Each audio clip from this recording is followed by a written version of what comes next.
esta información para poder darle un nombre específico. ¿Listo? Entonces, una vez tenemos una plataforma de hardware, una plataforma de telecomunicaciones y una plataforma de software, y aunque no hemos hablado nada de la nomenclatura o la forma de la red que vamos a tomar, ni cómo vamos a establecer la arquitectura de telecomunicaciones, ni cómo va el sistema de software, ni cuáles aplicaciones tiene, ni qué tipos de tarjetas embebidas, que lo mencionaré ahorita al final, podemos utilizar, pues digamos que ya vamos terminando casi que la parte teórica. Y nos vamos con la parte de monitoreo. Entonces, el monitoreo, al final, como su mismo nombre lo indica, ¿cierto? Pues es el arte de recolectar, analizar y utilizar la información.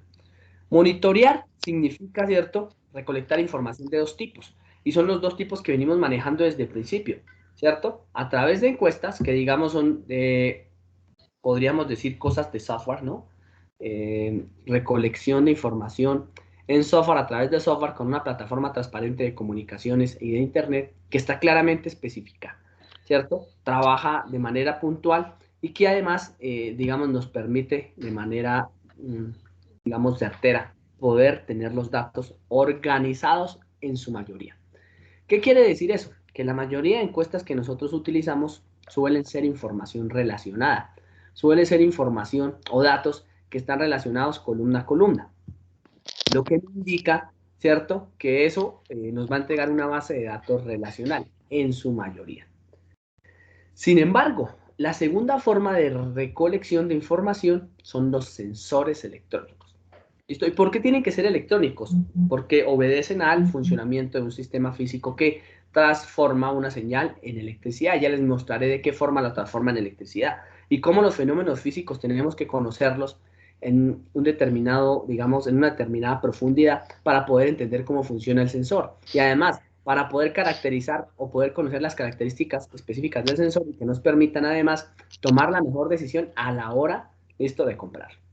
Luego se va a hacer un análisis, ¿cierto? Entonces esa información, como ya lo venimos mencionando, es recolectada por estos sensores y estos sensores envían la información a una tarjeta electrónica o a un software. En este caso, digamos que para nosotros ya es lo mismo tener un computador que tener una tarjeta embebido, con la gran diferencia tal vez de que el procesador o los procesadores, la capacidad de almacenamiento en disco duro y en la capacidad de procesamiento en RAM, digamos, en un computador es muchísimo más alta que las prestaciones que la de un sistema embebido, por dos razones fundamentales. Listo, son lo mismo en su estructura, pero en su parte exterior, digamos que se utilizan de forma diferente. Y luego tendremos que observar esa información, tendremos que saber publicarla, llevarla a una página web y utilizarla para la toma de decisiones. Hasta ahí lo que tenemos es una conexión de información a Internet de las cosas para una industria 4.0. Sin embargo, podemos utilizar algoritmos en su interior, en la parte de software que nos ayuden en la toma de decisiones, solamente ayudar en la toma de decisiones, y en el momento en que podamos dejar autonomía, pasaremos de escala a una industria 5.0 y quiero que lo tengan en cuenta. Y por eso la importancia de la inteligencia artificial. Ojo, porque una cosa es Machine Learning, ¿cierto? Que es aprendizaje de máquina, Deep Learning, que es aprendizaje profundo, ¿listo? Y otra cosa es la inteligencia artificial, que busca que todos combinados se puedan, o sí, se puedan, digamos, unir para tomar una mejor decisión. Además, adaptarse. Ese método de adaptación es lo que buscamos en últimas como gran objetivo. Y nos vamos con las encuestas, ¿no? Entonces, digamos que esto es más de repaso, más por saber qué existe, por cumplir, digamos, la secuencialidad que venimos manejando en este instante. Y sabemos que las encuestas en su inicio o en su parte histórica siempre tienen una relación con el papel. Y ustedes dirán, pero ¿por qué con el papel? Sí, incluso creo que hasta las encuestas tuvieron que haber hecho en piedras. Entonces tienen una relación directa con el medio de comunicación más actual que exista en su determinada época. ¿Podrían, por favor, cerrar sus micrófonos si son tan amables? Gracias. Listo. Entonces, una vez nosotros tenemos, ¿cierto? Esas encuestas acopladas a lo que estamos manejando o acopladas al medio de comunicación más masivo que tengamos en su momento, las podríamos hacer. Y ustedes dirán, pero si el medio de comunicación masivo, más importante que tenemos es televisión, ¿por qué no hacemos las encuestas a través de televisión? Porque la televisión es un medio de salida, nunca de entrada. Miren que los medios, entonces aquí empezamos a hablar de dos cosas, la bidireccionalidad y la unidireccionalidad. Entonces, la bidireccionalidad cuando tenemos la comunicación entre dos puntos, tanto que enviamos datos como que recibimos datos, mientras que la unidireccional solamente o enviamos o recibimos. Esa es la gran importancia que tenemos en nuestro entorno. ¿Qué hacen? ¿Quién hace encuestas? Pues digamos que existen firmas encargadas de eso. Hoy en día les podría decir que por lo menos el 70% de las empresas que funcionan en el país todavía retoman o traen encuestas que son de tipo, digamos, presencial, de papel, telefónica, internet y digamos que no, bueno, internet no tanto, sino otro tipo de comunicaciones. ¿Listo? Quiero que tengan eso muy en cuenta, que lo manejen de manera puntual para que ustedes puedan, digamos, relacionarlo. ¿Quiénes son entonces los grandes creadores y aplicadores de encuestas? Pues las grandes cadenas de redes sociales. Dentro de ellas, Facebook. Dentro de ellas, Twitter. Dentro de ellas, cualquier página web. Y ustedes dirán, pero ¿por qué cualquier página web? Porque cualquier página web en este momento se encuentra capacitada para adquirir los datos. ¿Listo? Señores de software, ¿cómo se les llama a una página web o cómo se les llama a los datos que adquiere una página web desde el momento preciso en el que uno la abre? Cookie. Correcto. Y esto funciona como la galleta, ¿no? Su misma traducción lo dice. Esto es como cuando algunos de ustedes tienen mascotas. Nah, por mi parte ¿No? no. Pero Sí, algunos sí. tendrán mascotas, ¿cierto? Sí. Y los que tienen las mascotas y los han alguna vez llevado a una escuela de adiestramiento, yo tampoco personalmente no tengo mascota, pero los que les habrán llevado a las escuelas de adiestramiento se acordarán que les dan su galleta. Entonces esto es lo mismo, esto es un señuelo, una invitación a abrir la página web, ¿cierto? Entonces como tal, la página web me comparte una información, pero yo le comparto otra información vital. Dentro de esa información vital de cada uno de esos cookies, pues él empieza a cargar mis medios o mis métodos o mi seguimiento o el seguimiento en el cual yo empiezo a seguir las páginas. Por ejemplo, Google en su parte inicial, ¿cierto? De manejo de cookies, lo que hizo fue descubrir que todos estos datos que podíamos compartir o capturar a través de encuestas con un solo medio, el celular y el PC, y después luego a mí también migró a las tabletas, visionó que los datos iban a ser grandísimos. ¿Cómo los visionó? Sabiendo que el comportamiento de los microprocesadores iba a orientar a la interconexión o al trabajo con Internet. Por eso es importante Internet.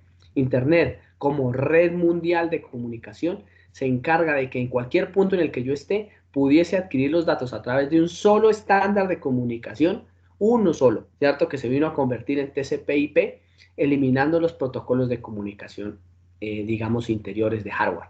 Entonces, la red de Internet como tal se convierte tal vez en el más importante insumo a la hora de coleccionar datos. Y al coleccionar datos, por ejemplo, por parte de Google, de manera automática en mis plataformas de backend, les puedo hacer procesamiento, aplicar algoritmos, ¿cierto? Manejar los datos para generar una respuesta. Y esa respuesta la tenemos hoy en día visualizada como digamos, las sugerencias de compra, que tal vez es lo que más necesitamos o tenemos, y además, digamos, la jerarquía. ¿Por qué las jerarquías? En términos de marketing, y aquí me salgo un poquito del tema, ¿cierto? En términos de marketing, ustedes observan o ustedes saben que lo que entra por los sentidos es lo que más vende, y de eso sí que sabe Google. Todas las páginas de Internet, entonces, al estar ancladas a un Google Chrome, pues evidentemente utilizarán las formas de publicitar páginas de Google Chrome, que al final es un CSS, ¿cierto? O un React que me permite ahí solamente cargar la publicidad que yo tengo de manera, digamos, dinámica. Entonces, dependiendo de la persona que lo abra, le cargo X o Y publicidad para que mire lo que quiere ver. Así que personalizó. Ojo, el Internet de las cosas lo que busca es personalizar los comportamientos. Y al personalizar los comportamientos permite individualizar, ¿listo? Pues los mismos comportamientos y anticiparse a un posible hecho. Eso es lo que busca. ¿Alguna vez vieron ustedes una película que se llamaba Enemigo Público? De Will Smith. Sí. Esa película es viejísima. Yo creo que esa película debe tener unos 25 años, más tal vez, no sé. De las primeras películas que hizo Will Smith. Y es aquella, si que no la han visto, véanla, es buenísima. Además de que es buena película. Trata esto hace 20 años. ¿Profe? La de que el man le meten como un Game Boy, una vaina en una bolsa. Esa misma. ¿Listo? Entonces, se las voy a mostrar aquí para que ustedes, digamos, la puedan identificar. Véanla, si tienen un rato de ocio. Es buena la película, la verdad es muy buena, ¿cierto? Y además, digamos que evidencia esto en, digamos, hace un montón de tiempo. A mí me gustó, bueno, aquí del año 1998. Entonces, en el año 1998, observen hace cuánto que estamos hablando de esto. Ya se hacía todo este tipo de cosas, cómo manejar los datos, e incluso se habla a nivel, no solamente de seguridad, sino a nivel visual, cómo pudiésemos capturar los datos de fotos. Esto porque es importante, recuerden que en este momento si los algoritmos de Google no nos están buscando fotos tan sencillo, tiene que ver con la capacidad de procesamiento, pero yo tengo una capacidad de procesamiento de un procesador de un computador cuántico, lo puedo hacer, perfecto. ¿Listo? Entonces toma toda la información, puede adquirir toda, jalar toda la información, porque al final lo que yo hago cuando me conecto a internet es establecer un ducto, como el del agua, pero bidireccional para comunicar información. ¿Listo? Entonces en las encuestas, digamos que vamos a tener la posibilidad de que ustedes hagan un pequeño formulario y que además compartan la información. Entonces, mientras estemos trabajando ahorita, de las 4 a las 6, van a hacer su formulario, compartir información para que cada uno, digamos, pueda seleccionar y llenar el de los otros. Esto simplemente es una cosa de procedimiento para que ustedes sepan que existe. Y además hay otros medios de comunicación que lo realizan. Tengan en cuenta esto que les estoy diciendo porque es importante. Visualicen lo siguiente. ¿A cuántos de ustedes se leen un libro al mes? ¿Podrían levantar la mano, por favor? ¿Cuántos de ustedes podrían leerse un libro al mes? Aparte de que tienen diplomado, ¿no? Como me decían, clase y no sé, ¿tienen tiempo para leer? O incluso dentro de su mismo nivel de estudio, podrían decir que se leen un libro al mes. Al año, ¿cuántos podrían leerse un libro al año? De pronto dos, pero Yo diría que casi todos, con solo ritmo de estudio, ritmo de trabajo, podríamos estar leyendo un libro al año. Pregunta, ¿por qué nosotros leemos libros y no utilizamos otros medios de comunicación para poder trabajar esa información? ¿Se han puesto de pronto a indagar por qué eso? por la longitud. No, no necesariamente. La longitud es la misma. Si yo pongo un libro a que me lo lean en el computador, la longitud es la misma. Y tiene que ver con que tal vez es el medio de comunicación más masivo que puede ser fácilmente verificable, ojo con eso, verificable, autenticable y además alrededor del cual durante los últimos 200 años, cuando teníamos medios mecánicos, podíamos hacer válida la información. ¿Qué es hacer válida la información? Que existen unas personas especializadas en el área que me dicen que eso que escribieron ahí está bien. ¿Cómo lo observan eso ustedes? Por ejemplo, en las bases de datos de la universidad. ¿Cómo lo observan ustedes eso en los informes IEEE? ¿Cierto? En aquellos informes editoriales que son bastante, digamos, conocidos. Mientras que cuando ustedes informan o buscan información, por ejemplo, como en Wikipedia, es una información no verificable. ¿Cierto? Si la información no es verificable, pues entonces el medio de comunicación casi que deja de existir. Eso pasa hoy con un medio de comunicación que próximamente, se los aseguro, en el momento en que evolucionemos un poco más en la parte de hardware y tengamos un poco más de capacidad de procesamiento, puede convertirse en la nueva meca, ¿cierto? De lo que es hoy la lectura y la escritura y tiene que ver con los videos. Y ya lo están viendo ustedes. A medida que tienen videos, ¿cierto? Los videos se están convirtiendo cada vez más, sobre todo cuando son certificados por unos entes específicos, en los medios de comunicación más importantes y que incluso pueden ser verificados, certificados, evaluados, firmados, etcétera, etcétera, a través de medios digitales. Todo lo que sea digital, entonces al final puede incluso llegar a cambiar nuestro medio de comunicación. El medio de comunicación más formal que tenemos es la escritura.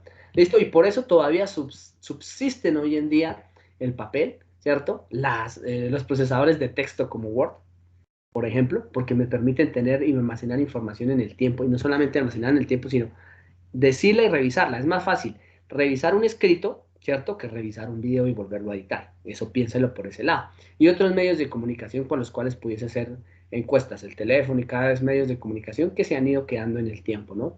Presencial, esto que lo hacemos con el papel, la parte telefónica, esto, y hoy en día, digamos que en su mayoría la parte de internet. Sí lo podemos autenticar, porque recuerden que también existen robots, ¿cierto? Así como aquí existen procedimientos, también yo puedo programar procedimientos de robots que ejecuten este tipo de encuestas.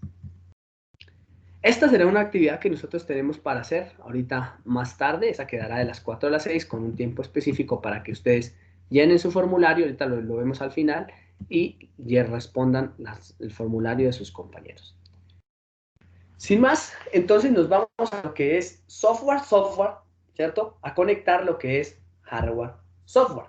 Y vamos a arrancar por una comunicación únicamente en hardware. Bien, la comunicación en hardware significa que yo debería ser capaz de captar alguna señal física de mi medio real y poder caracterizarla o traerla, ¿cierto?, a un medio eléctrico. Y una vez la traigo a un medio eléctrico, sea capaz de transformarla o a condicionarla para que esa señal se vaya en una trama de telecomunicaciones, llegue, ¿cierto?, a un sistema de software y en ese sistema de software lo pueda publicar. ¿Claro hasta ahí? Ese sería el proceso que debería tener la señal eléctrica para poder, digamos, llegar al medio final.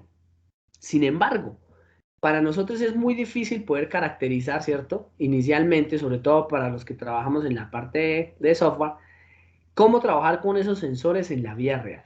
Entonces, ¿qué ocurre? Los sensores no son nada más, su misma definición, ¿cierto?, que un dispositivo que convierte una señal física en una señal eléctrica. ¿Cuál señal física? Entonces, la señal física puede ser el agua que me estoy tomando. Entonces, si la cámara que tengo es capaz de detectar el agua que me tomo. Una.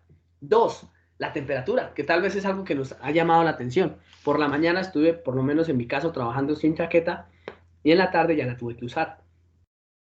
Tres, digamos, la humedad, ¿cierto? En épocas de lluvia tan importantes en las cuales necesito medir qué tan húmedo está el piso para ver si está apto para una siembra o no, etcétera, etcétera, etcétera. Entonces, siempre tengo una señal física que quiero medir, que debo conocer y debo tener un elemento que tome una señal física y la convierta en señal eléctrica. Como ustedes pueden observar, pues hay un sensor y un transductor. Entonces, la diferencia entre, tal vez son muy similares entre el sensor y el transductor, con la diferencia es que el transductor, por lo general, ¿listo? Tiene unos, digamos, es más general que un sensor. El sensor solamente funciona como un dispositivo de entrada. Tipos de sensores. Entonces, aquí les muestro algunos ejemplos específicos. Entonces, en realidad, ustedes miran los sensores y dicen, venga, pero esto cómo pudiese transformar una señal física en una señal eléctrica. Y yo se las coloco de una manera sencilla. Se han bajado todos de su carro, ¿cierto? O de algún carro. Y resulta y pasa que cuando se bajan del carro, la electricidad toca en la puerta y ¡pum!, les produce de una vez una chispa. Todas las señales eléctricas están presentes y han estado presentes desde, imagino yo que está el hombre en la Tierra, mucho antes. Yo creo que la electricidad es más vieja que el hombre, pero nunca había podido ser controlada. Esto es equivalente a tener el Kamehameha de Goku, ¿cierto? Pero controlarlo. Es decir, la señal y la energía está, pero ahora la puedo controlar. Sé cómo actúa, sé cómo se carga, con una pequeña desventaja.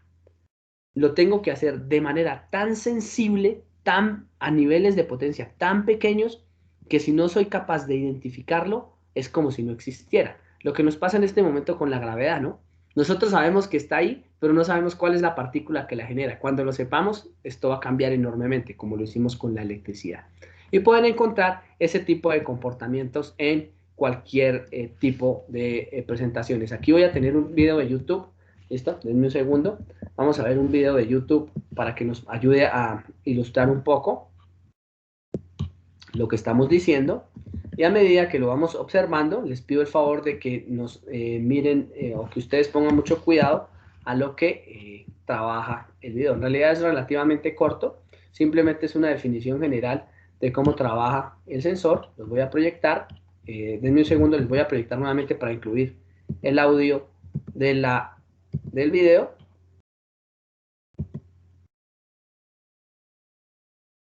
Ya lo estoy agregando en un segundo.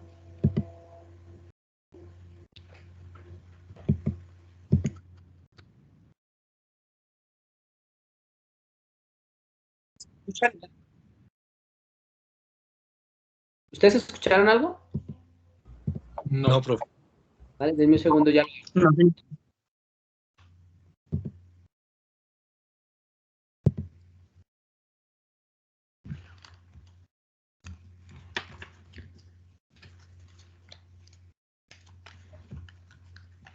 ¿Listo? Entonces, mientras vemos el video, que aquí estoy incluyendo el sonido, les pido que pongan mucho cuidado. Bien, les pido disculpas por los y no podríamos.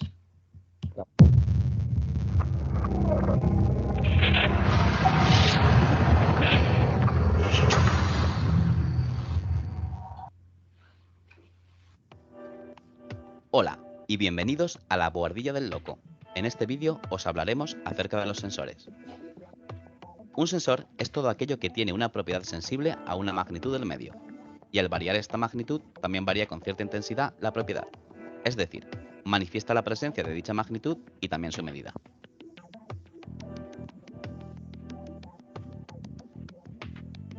Un sensor en la industria es un objeto capaz de variar una propiedad ante magnitudes físicas o químicas, llamadas variables de instrumentación, y transformarlas con un transductor en variables eléctricas. Las variables de instrumentación pueden ser, por ejemplo, intensidad lumínica, temperatura, distancia, aceleración, inclinación, presión, desplazamiento, fuerza, torsión, humedad, movimiento. Una magnitud eléctrica puede ser una resistencia eléctrica, una capacidad eléctrica, una tensión eléctrica, una corriente eléctrica, etc. Los sensores son el equivalente a nuestros sentidos, mediante los cuales obtenemos información del medio, que es procesada por nuestro cerebro y que a consecuencia elabora una respuesta. Por ejemplo, cuando acercamos nuestra mano al fuego, los receptores nerviosos de nuestra piel envían información al cerebro y como respuesta se activan los músculos de nuestro brazo para que la apartemos inmediatamente. El primer sensor reglado de la historia se atribuye a Daniel Gabriel Fahrenheit y tenía una forma muy similar a la que se ha conservado hasta hace muy poco. Tras probar varios materiales, el I+D de la época se decantó en 1714 por un termómetro de vidrio con mercurio en su interior. En la actualidad vivimos rodeados de sensores, desde los interruptores de nuestras casas, pasando por los detectores de presencia en puertas, alarmas antirrobo o los detectores de humo que activan un sistema antiincendio evitando así que el fuego se propague. Los sensores juegan un papel muy importante en nuestra sociedad y con el paso de los años serán integrados cada vez más y más en nuestras vidas. Hoy día es muy fácil tener acceso a todo tipo de sensores que podemos utilizar en nuestros proyectos. Os enseñaremos una lista de ejemplo para que veáis la gran variedad que existe actualmente en el mercado.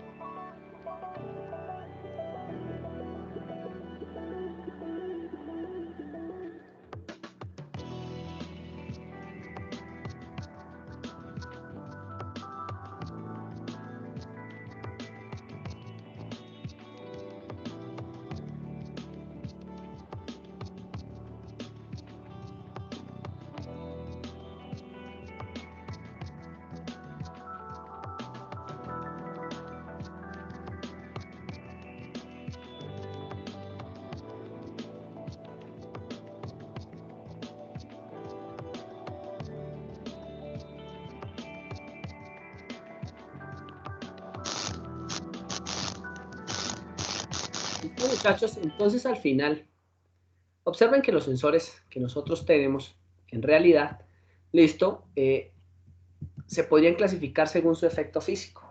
Y aunque no voy a profundizar aquí cómo funcionan los sensores ni de qué manera el efecto físico induce corriente, porque en realidad induce corriente similar a la que ustedes, digamos, podrían observar cuando hacemos la generación de energía, cuando tenemos, por ejemplo, una termoeléctrica, cuando tenemos una hidroeléctrica a gran escala, ¿cierto? Es al final una transformación de energía que podría transformarse, como su mismo nombre lo indica, hacer transformaciones entre ellas mismas.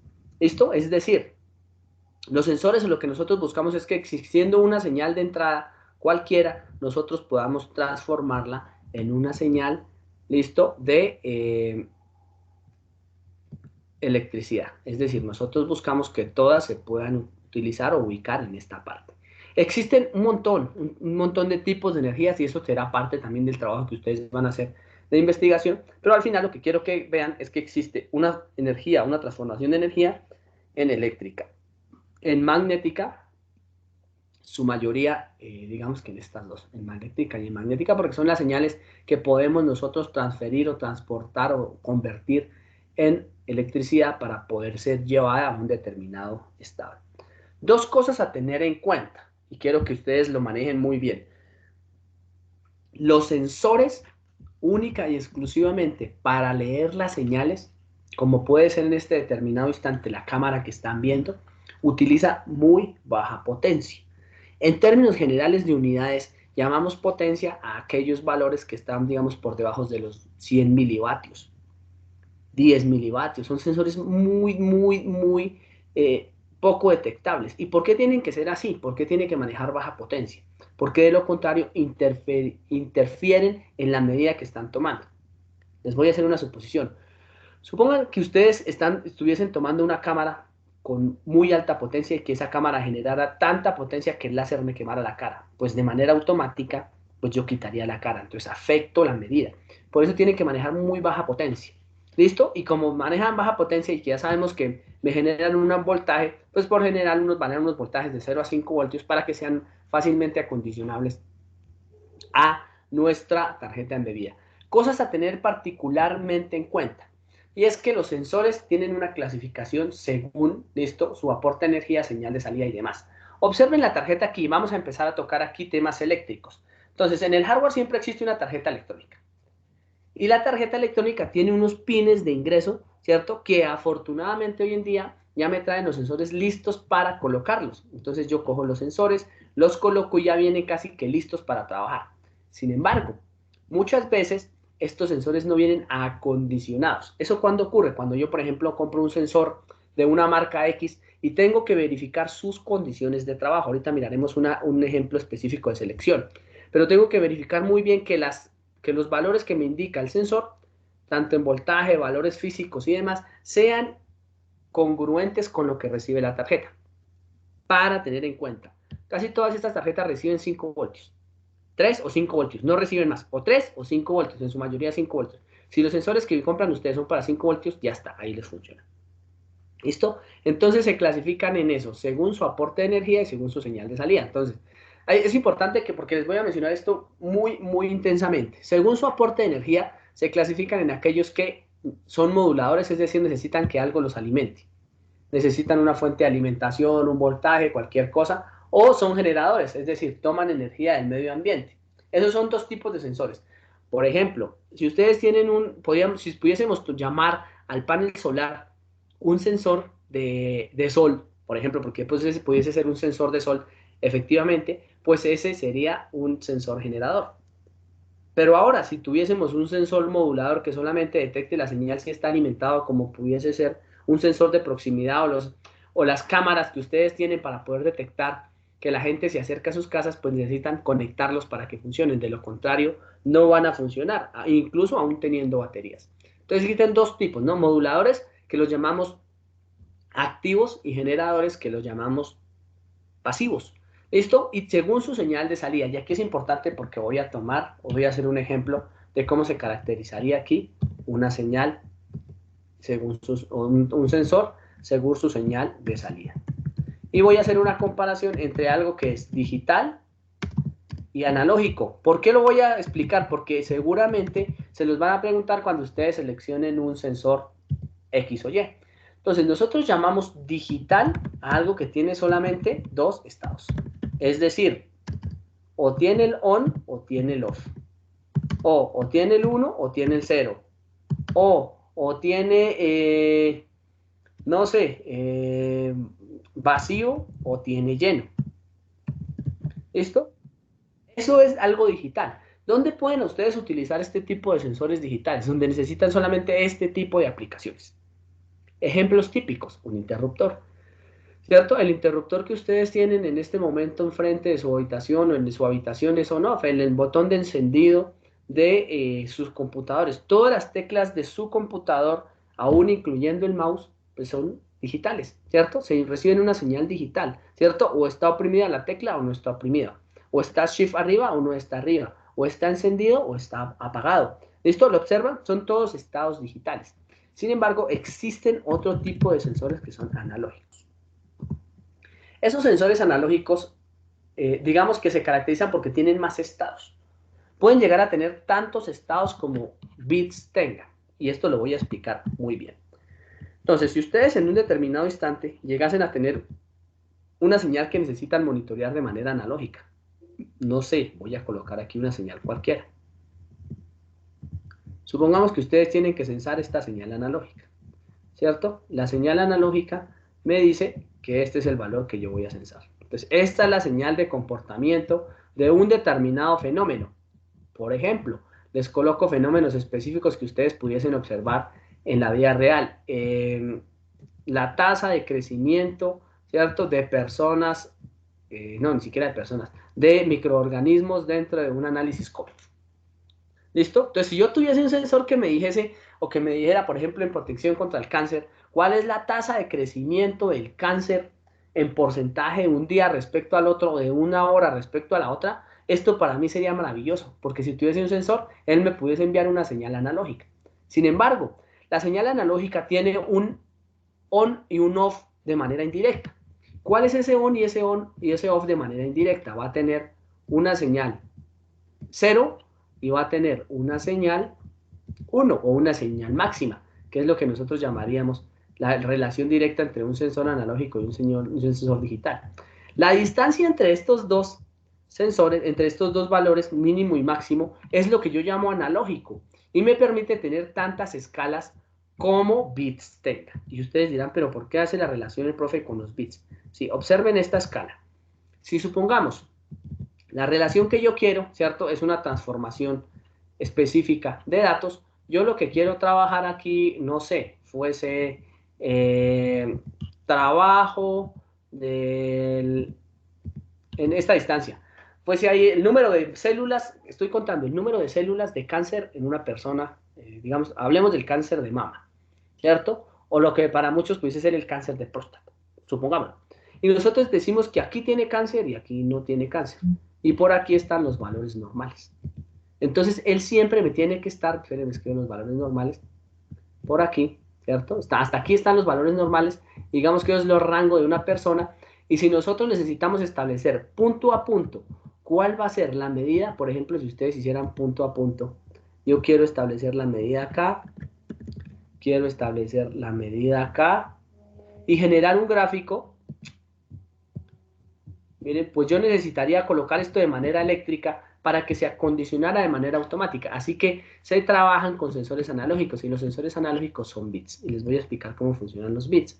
Entonces, los bits funcionan como el número de estado similar a lo que hice con el byte ahorita de la carácter ASCII.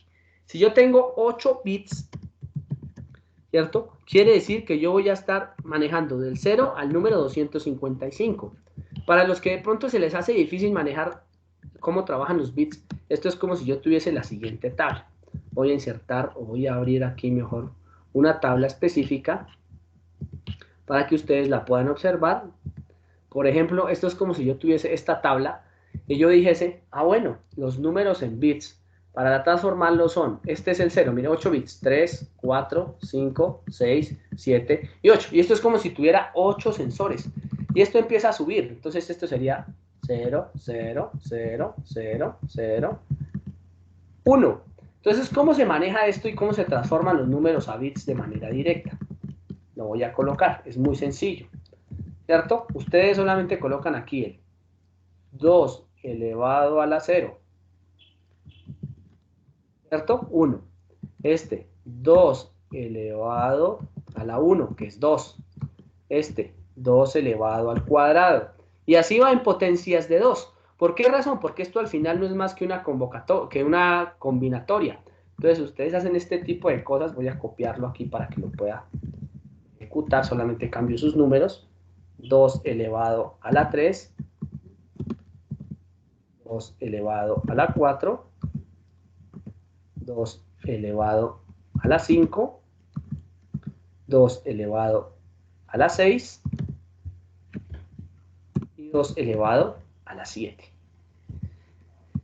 Yo logro hacer esto de manera específica, convertir estos números a bits. Miren que 2 elevado a la 0 por 0 me da 0. 2 elevado a la 0 por 1 me da 1. 2 elevado a la 1 por 1 me da 2. 2 elevado a la 1 más 2 elevado a la 0 me da 3. 2 elevado al cuadrado me da 4. 2 elevado al cuadrado más 2 elevado a la 0 me da 5 y así sucesivamente. Miren, 6. Y aquí llego a 7. Y empiezo a subir. y ahora subo un ritmo aquí el valor. Y todos los demás son ceros. Entonces observen que yo pudiese perfectamente jalar todos estos ceros, voy a jalarlos aquí para que ustedes lo observen. ¿Cómo quedaría estos ceros? Y voy a colocar los números unos donde deberían ir. Por ejemplo, si yo tomase en valor de bits todo esto, yo pudiese reconstruir una señal analógica y decir, ah, fácil. Esto quiere decir que en valor decimal, si yo tengo 8 bits, miren cómo lo estoy capturando, 8 bits, que serían 8 sensores que me están, digamos, 8 valores que me están sensando y que me están diciendo de manera eléctrica conforme un número. Este sería el 0, este el 1, este el 2, el 3, el 4, el 5, el 6, el 7. Y así sucesivamente hasta que combine o logre combinar todos los valores. De modo tal que va a llegar un punto en donde ya tenga todos en 1. Y así funcionan los caracteres ASCII, ¿cierto? Y en ese valor que tienen todos en 1, me va a funcionar el número 255. ¿Listo? Esos posibles 255 estados quiere decir que yo tengo un sensor analógico de 8 bits. Si son 9 bits, que no es común, pero puede pasar, ¿listo? Los sensores de 9 bits irían a 512, porque sería el doble, 2 a la 8. ¿Listo? Y si fuesen 10 bits, que es muy común que lo encuentren ustedes en una tarjeta electrónica, esos 10 bits irían en un estado o tendrían 1024 estados. ¿Dónde verían ustedes reflejados esos estados? Acá. La distancia entre punto y punto de medición mínima me permitirá a mí tomar cuántos bits tengo. Por ejemplo, si este sensor que yo tengo aquí es de 4 bits, tendría este estado. Los voy a colocar aquí. 1, 0, 0. 1, 0. 1, 1. Perdón, 1, 0 y 1, 1. Entonces, cuando ustedes colocaran aquí, si este fuese de solamente 4 bits, lo hago con solo 4 bits porque de lo contrario, digamos que no me va a caber el ejemplo, ustedes tendrían lo siguiente. Para 4 bits, perdón, para 2 bits, 0, 0. Entonces, en la electrónica yo digo, todo lo que esté entre el valor de piso y este valor de arriba vale 0, 0. Esa es la forma de digitalizarlo. Luego, todo lo que esté entre el primer piso y el segundo se va a llamar 0, 1. Entonces, electrónicamente lo que hace es identificar eso y aunque parezca analógico, en realidad sigue siendo estados digitales. Luego lo convierte en 1, 0 y este me lo convierte en 1, 1. Y miren que con 2 bits yo pudiese decir, ah, mire, yo puedo caracterizar un sensor que va de 0 a 5 voltios en 2 bits. 2 bits tiene 4 estados, 8 bits 256 estados, 10 bits 1024 estados. Y este valor que yo estoy diciendo de número de bits tiene una relación directa con el número de estados. Y ese número de estados, por ejemplo, tiene una relación directa con la sensibilidad del sensor. ¿Qué ocurre con la sensibilidad del sensor?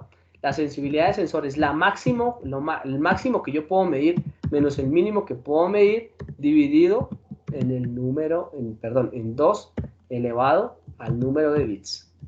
Es importante que lo tengan aquí en cuenta. Entonces, si yo lo que quería medir aquí son 5 voltios, ¿cierto? O quería medir 100 grados centígrados, vamos a hacer una caracterización así sencilla. Yo quería medir 100 grados centígrados, de 0 a 100, porque puedo hacerlo, ¿cierto? Digamos hasta podría medirlo hasta 200 grados incluso, pero ahí tengo que tener en cuenta algunos valores. Un segundo, por aquí borro. Por aquí estuviesen los 100 grados, esto que es lo que yo quiero medir, si supongamos que fuese temperatura. Y por aquí estuviesen los 0 grados, en un segundo. Pues la escala que yo quiero medir son 100 escalas. En realidad de 0 a 99, ¿no? Porque no podría llegar a los 100, de 0 a 99 para que me queden 100 escalas. En este caso, si yo tuviese 8 bits, yo tengo que hacer una transformación de una señal física, que es temperatura, a una señal de voltaje, que así es como compro el sensor, y esa señal de voltaje iría de 0 a 5 voltios. Y él me dice, si tengo un sensor de 8 bits, yo le puedo entregar de manera directa 100 estados, ¿listo? Obsérvenlo, 100 voltios, 100 grados, que es lo que quiero medir, dividido en el número de estados. Y esa división de 100 voltios dividido en el número de estados me daría, ¿cierto? Aproximadamente 0.04. Aproximadamente. ¿Listo? Ese 0. A ver si me da 0.4, perdón. 0.4 por 25, creo que sí, aproximadamente me da 0.4 grados por cada escala que maneja el bit. Es decir, por cada estado que puede manejar mi sensor, me da 0.4 grados. Y este valor es físico. Observen que tiene que ver con el elemento físico, digital, electrónico que yo tengo al interior de la tarjeta. Si ese valor no lo puedo disminuir, ese valor es el que va a entrar a jugar en el experimento. Si yo quiero una sensibilidad mayor, pues entonces se vuelve más caro porque físicamente yo lo construyo diferente y supongamos que tengo ahora uno de 10 bits. Y si yo tengo uno de 10 bits, pues evidentemente que aquí lo que voy a tener son 1024 estados y en 1024 estados, pues aproximadamente para 100, voy a manejar una sensibilidad más o menos de 0.1 grado. ¿Claro el ejemplo o no me hice entender muy bien? Muchachos.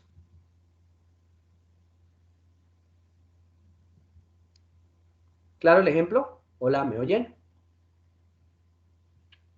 Sí, profe. Listo, tengan cuidado que esa es una de las... ¿Listo? Entonces, eso me permitiría a mí decidir si quiero un on-off, algo vacío lleno, o si quiero algo analógico. Esto es muy común, por ejemplo, para procesos de la vida real, procesos tecnológicos. Entonces, en los procesos tecnológicos en donde yo tengo que medir una temperatura al interior de un fluido, o tengo que medir una temperatura al interior de cualquier cosa, o tengo que medir la presión, o tengo que medir esas variables que tienen unas escalas, pues es común que yo utilice sensores analógicos. Pero cuando no, pues tengo que utilizar sensores digitales. Esto mismo va a pasar en el cuerpo. ¿Y por qué de una vez lo llevo al cuerpo? Así después veamos los distintos sensores de manera aparte. Porque los sensores del cuerpo, o digamos como el mismo video lo explicaba, en el cuerpo nosotros lo que vamos a tener al final, ¿cierto? Es un conjunto de señales eléctricas que vienen del cerebro y que son de muy baja potencia, muy bajas. ¿Listo? Entonces, si yo lo que quiero en el cuerpo es mirar cuánto se me mueve la mano de un lado o al otro, pues evidentemente que tiene que ser analógico porque está en el espacio. Pero si yo lo que quiero solamente es medir si abro los ojos o cierro los ojos, pues ahí voy a tener un sensor digital. ¿Quién lo decide? Usted es el ingeniero, ¿cierto? Entonces aquí el ingeniero, sobre todo el que está en la parte, digamos, de instrumentación, es quien tomará la decisión y ustedes solamente lo verificarán, lo validarán y tendrán en cuenta que si el sensor es digital, en el momento en que yo inserto esa información de un solo bit en la trama de datos versus de si yo inserto una información de 10 bits en la trama de datos va a manejar unas funciones diferentes y dentro de ellos, digamos, para los señores de telecomunicaciones tendrán que entender que esa trama de bits reduce, ¿cierto?, en amplia, digamos, enormemente, digamos, si es de 8 bits, en 8 veces el ancho de banda, ¿listo? Y al otro lado, pues en los mensajes me van a llegar más lento. Hoy en día casi que no tenemos problemas con eso, pero quiero que lo tengan en cuenta. ¿Listo? Supongamos que ustedes tienen un ejemplo, existen otro tipo de variables, ¿no? Existen otro tipo de, digamos, de cosas a tener en cuenta en el momento en que yo selecciono un sensor. No solamente que sea digital o que sea analógico, ¿listo? Sino que también tenemos un modo de funcionamiento. Entonces, ¿qué significa eso de modo de funcionamiento? El modo de funcionamiento de flexión significa que la magnitud genera un efecto físico directo. ¿Listo? Mientras que el otro intenta mantener una comparación con un efecto opuesto. O sea, o juego, eso se llama la teoría de la lógica, ¿no? O juego a la vida real, o juego a la negación de la negación. Digamos que esto no lo voy a profundizar mucho. La relación entrada-salida, esto sí es de orden, primer orden, segundo orden, esto es más relacionado, digamos, con las funciones que nosotros manejamos después para hacer una realimentación, pero esto es muy del área de electrónica, entonces no lo tenemos aquí. Y el principio es físico. Entonces, como lo mencionaba, si es resistivo, es decir, obedece a la ley de Ohm, si es capacitivo, es decir, tiene dos elementos metálicos y en el medio está lo que yo quiero medir, si es inductivo, si yo tengo dos elementos de puerto que tengan un magnetismo específico y en el centro está lo que quiero medir, si es termoeléctrico, es decir, dos elementos que a la detección, ¿cierto?, de la temperatura, pues tengan un comportamiento diferente y generen automáticamente una corriente para que puedan trabajar. Piezoeléctrico, si lo que yo estoy haciendo en lugar de tomar energía es generar energía, y según la magnitud de medida, temperatura, presión, aceleración, pH y tantos como ustedes mencionaban y observaban en cada uno de los procesos.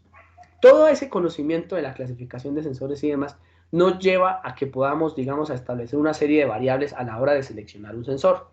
Y establecer ese tipo de variables a la hora de establecer el sensor es importante que lo tengan en cuenta.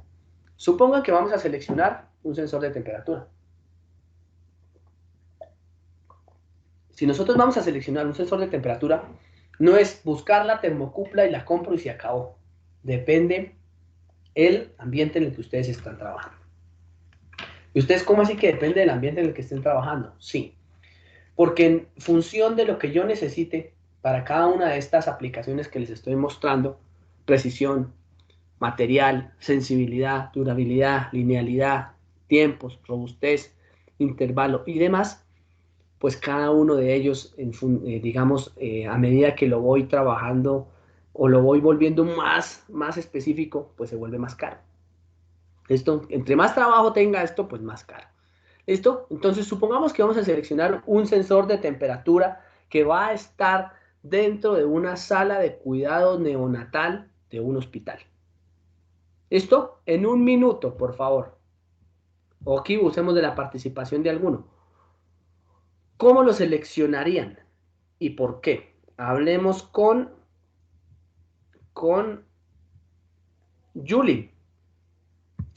Julie, en función de esta presentación que yo te doy, si el sensor de temperatura que tú vas a seleccionar para instalar un dispositivo Internet de las cosas en una sala de neonatos que están conectados, ¿listo? Es decir, incubadoras de niños, ¿listo? Están, digamos, funcionando de manera automática.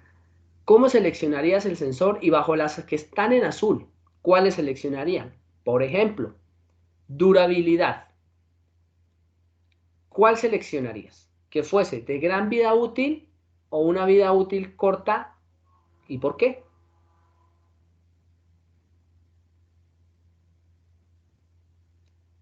Ludi, ¿te encuentras con nosotros? Profe, Ludi. hola, hola, hola. Señora. Profe, ¿me escuchas? Uh-huh. De durabilidad, profe, escogería gran vida útil. ¿Por qué? Porque, o bueno, no sé, como yo lo veo, necesitamos estar tomando o estar muy pendientes de la temperatura de los bebés, porque ellos, la piel de ellos es muy sensible. Entonces Sí. tendríamos que estar muy, o sea, el sensor tendría que ser de gran capacidad o debería tener buena durabilidad para estar monitoreándolos siempre. Digamos que no es tanto por el monitoreo constante, sino que la durabilidad iría en función de que, imagínate que tienes que hacer mantenimiento a ese dispositivo. No es viable que yo esté cambiando ese No. sensor a toda hora, ¿no? Es más por ese lado. ¿Listo? Pero evidentemente Ok. sería de gran vida útil, ¿vale? ¿Cuándo Sí, señor. utilizaríamos el de corta vida útil? Por ejemplo, aquí hay un ejemplo clarísimo. Las altas temperaturas. Entonces, supón que tú estás en un proceso, Ludi también, en un proceso de fundición de acero, ¿cierto? Ahí necesitas tener un sensor que, digamos, tenga cambios muy pequeños en sensibilidad con respecto al cambio de temperatura, porque las temperaturas son muy elevadas. Entonces, si tú haces un sensor de 8 bits, no te va a alcanzar a medir nada porque el salto es muy grande y tú necesitas hacerlo por lo menos de 2 grados a 2 grados. Ahí necesitas utilizar el termopar. Además, cambiarlo es sencillo y es muy barato. ¿Listo? ¿Qué tipo de sensor se utiliza ahí? Un termopar. ¿Cómo son los termopares? Entonces, los termopares son sensores que tienen dos pines, ¿cierto? Donde una es de un material, otra es de otro material y generan una corriente eléctrica. Eso es un termopar. Eso se consiguen fácilmente en cualquier, digamos, tienda de eléctricos, pero se utiliza más para altas temperaturas. Bien, en cuestiones del mismo ejemplo, hablemos con Julian. ¿Nos escuchas? Julian. Hola Julian, ¿nos escuchas? Juan Felipe González. Juan Felipe, en cuestiones Sí, profe. de... Profe, sí, qué pena. Si no Julian o... Julian, profe. Vamos con Julian primero. Entonces, en cuestiones de sensibilidad, Julian, tú seleccionarías una sensibilidad baja o muy alta para un sensor de temperatura en una sala de cuidados neonatales en un dispositivo de IoT? ¿Cuál seleccionarías y por qué? Pues yo seleccionaría una muy alta, ¿Por qué? profe, por el tema de cambio de temperatura de los neonatos, creo que es bastante importante. Entonces, no sé, creo que debería tener un detalle bastante marcado en esas mediciones. Por ejemplo, ese es un buen argumento. ¿Listo?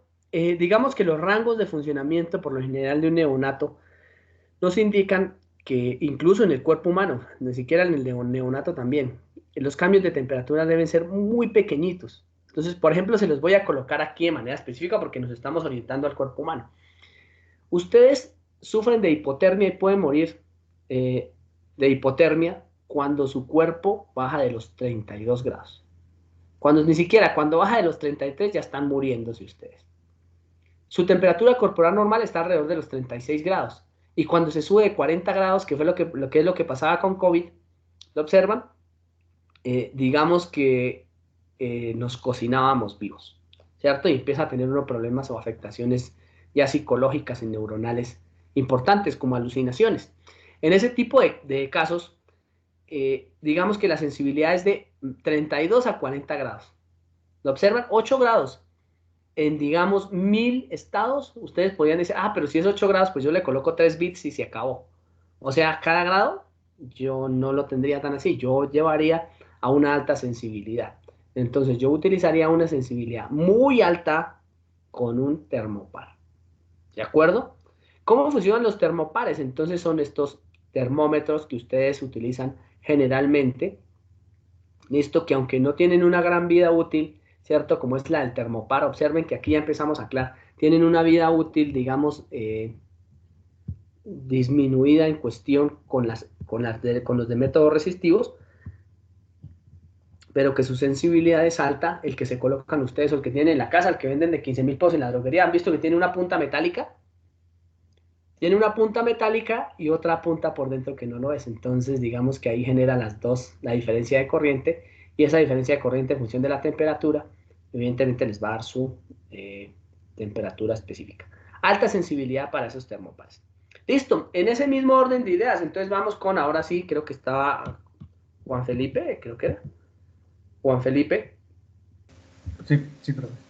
Listo, gracias Juan Felipe. Entonces, Juan Felipe, ¿cómo lo seleccionarías en términos de robustez para la misma aplicación? No, pues debe ser un sensor de gran robustez, ¿no? Para que pueda, digamos, capturar una gran cantidad de datos, diría yo, con respecto a la temperatura pues, de cada uno de los niños. ¿Cómo me dirías ahí robustez? ¿Cómo lo explicarías en un sensor de temperatura? ¿Cuándo es robusto y cuándo no lo es? Bueno, yo diría en eso, digamos, qué cantidad de datos al mismo tiempo podría entregar un sensor o capturar, sí, capturar. ¿Cuántos datos o qué tan seguido? Bueno, ¿qué tan seguido más bien? Sí. Esto porque recuerda que pudiese ser específicamente eso. ¿Vale? Bueno, entonces me comentan por aquí, muchachos, que sobre las 5 se va a conectar Pablo, para que estén atentos. ¿Listo? Pero que igual les van a enviar unas indicaciones por correo. ¿Listo? Para lo de la consultoría que me decían inicialmente. ¿Vale? Digamos que sí, en términos de robustez, digamos que busca siempre lo que sea gran robustez. Y miren cómo nos vamos inclinando por los termopares. ¿Lo observan? Entonces, en varios seleccionamos termopar. Bueno, en términos del tipo de material. Bien, entonces, digamos que en términos de tipo de material tenemos un problema porque al final debe ser un conductor. Si es un termopar, debe ser dos conductores típicos, ¿cierto? Por lo general semiconductores no son, entonces lo llevaríamos así. En términos de intervalo, estaríamos haciendo intervalo de, digamos, de qué tan rápido pudiese cambiar el valor, porque eso es importante que lo tengamos, no es un sensor que en función de su valor físico, digamos, qué tan rápido se puede calentar o no en funciones de lo que está generando, ¿listo? Entonces, ese cambio repentino y rápido va a influir demasiado en que yo pueda tomar decisiones o no a la hora de seleccionar o de trabajar con mi sistema de Internet de las cosas. Entonces miren que todas esas variables, como pudiese ser la linealidad, y eso dirán que es lineal o que es no lineal. Los lineales son aquellos que si yo subo un grado, como lo hice en la medición ahorita, como hice en la medición anterior, aquí, es lineal, yo hice una medición lineal. Esto que si yo subo un grado, evidentemente a mí me sube un voltio, ¿cierto? O medio voltio. Eso se llamaría lineal y no lineal cuando necesito, digamos, hacer digamos, alguna curva específica para trabajarlo. Esto ya se lo dejamos a las personas que hacen sensores, crean sensores y venden sensores, y nosotros nos concentramos solamente en conocer que existe esa precisión, esa sensibilidad, esa durabilidad, ¿listo? Esa linealidad, ese precio, esa tiempo, respuesta, robustez, estabilidad, intervalo, tiempo de material y aplicaciones de entorno de trabajo. Me voy a centrar ahora en el término de precisión. Podemos diferenciar, y quiero que me levanten la mano, por favor, si diferencian de precisión y sensibilidad. ¿Cuál es la diferencia fundamental? Ya se las voy a decir, pero por favor, levanten la mano quienes puntualmente diferencian los términos sensibilidad, listo, y precisión. ¿Ninguno? Muchachos, ¿ninguna diferencia entre precisión y sensibilidad? Edward, ¿alguien más? Jonathan, ¿quién más diferencia entre sensibilidad y precisión? Andrés Felipe, ¿quién más diferencia? ¿Nadie más, muchachos?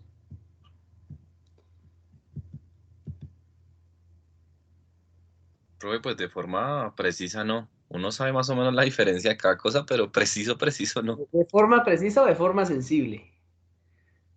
De Listo, forma digamos que ese concepto es, digamos, un poquito abstracto, pero es importante que lo puntualicemos. Démosle paso a ver, digamos, a Edward, que fue el primero en alzar la mano. Edward, explícanos la diferencia entre precisión y sensibilidad.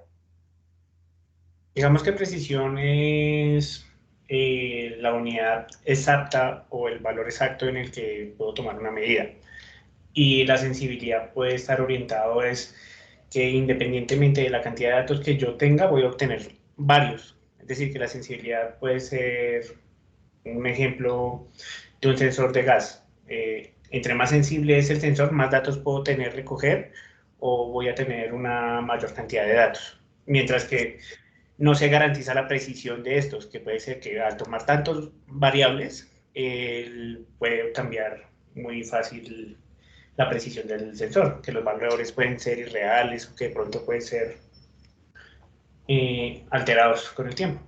Listo, más o menos, digamos que sí y no. Hay en algunas cosas que me metiste otro tipo de concepto como el intervalo de captura de los datos, pero bueno, yo creo que más o menos. Jonathan, explícanos tú cuál es la diferencia entre precisión y sensibilidad.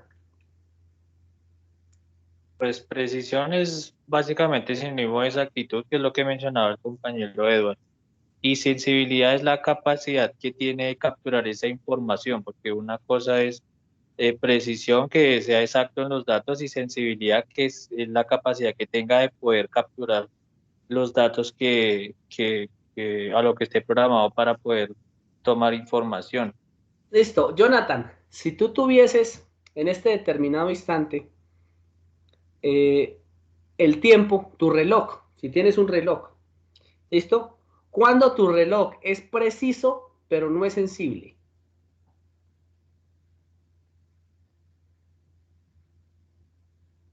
Pues sería preciso cuando yo puedo ver los segunderos, digamos la marcación de los segundos, eso sería relacionado con la precisión. Y cuando no es sensible, cuando, por ejemplo, digamos, yo cambio de un lugar del planeta que tenga un uso horario diferente y el reloj no tiene la capacidad de saberlo, al menos la mayoría, y por lo tanto no podría cambiar la hora actual a menos que yo manualmente lo hiciese. Me dijiste los conceptos al revés, Jonathan. Mira por qué. Entonces, hay una cosa fundamental en la hora de tomar la precisión. Se los voy a colocar aquí. Y es la siguiente. Cuando nosotros manejamos la precisión, miren que está la sensibilidad, mírenla. La sensibilidad es cuál es la escala mínima que me maneja. ¿Y la precisión es con respecto a quién? ¿Listo? En el tiempo, Jonathan, ¿cuál es tu referencia para saber que el tiempo está bien, para saber que la hora esté bien? ¿Quién te la dice? ¿Cómo sabes ¿Quién que me un la segundo? dice? Pues, Sí. ¿Cómo sabes que un señor, segundo equivale a un segundo? porque está dictado en medidas de 100 centésimas. Y ahí sí me corcho, bro. ¿Has escuchado la palabra patrón? Constante, sinónimo de constante. No. Resulta y pasa que en los Mm, sensores la precisión se mide en función del patrón.